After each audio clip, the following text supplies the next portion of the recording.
ప్రియమైన సహోదరి సహోదరులారా, మీకు శుభవార్త. 2025 సంవత్సరంలో మొత్తం 365 అంశాలను మీతో పంచుకోబోతున్నాము. జనవరి 1వ తేదీ నుండి ప్రతిరోజు ఒక అంశము మరియు దానికి సంబంధించిన వాక్యమును పంచుకుంటాము. దయచేసి ఆ వాక్యములను వినండి, ధ్యానించండి మరియు ఆశీర్వదించబడండి. దయచేసి సబ్స్క్రైబ్ చేయండి మరియు మీ స్నేహితులతో పంచుకోండి.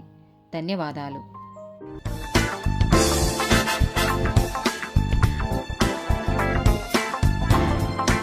93rd టాపిక్ నిరుత్సాహం. యెహోషువ గ్రంథము 1వ అధ్యాయము 9వ వచనం. నేను నీకు ఆజ్ఞ ఇచ్చి ఉన్నాను కదా, నిబ్బరము కలిగి ధైర్యముగా నుండుము, దిగులు పడకము, జడియకుము. నీవు నడుచు మార్గమంతటిలో నీ దేవుడైన యెహోవా నీకు తోడైయుండును. కీర్తనల గ్రంథము 27వ అధ్యాయము 14వ వచనం.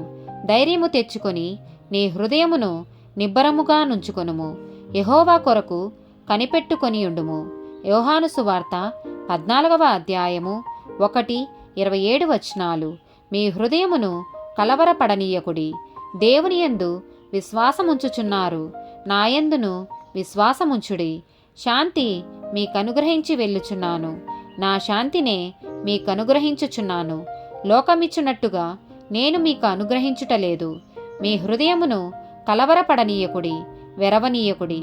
యోహాను సువార్త 16వ అధ్యాయము 33వ వచనం. నాయందు మీకు సమాధానం కలుగునట్లు ఈ మాటలు మీతో చెప్పుచున్నాను. లోకములో మీకు శ్రమ కలుగును, అయినను ధైర్యం తెచ్చుకొనుడి, నేను లోకమును జయించి ఉన్నాననెను. ఆమేన్.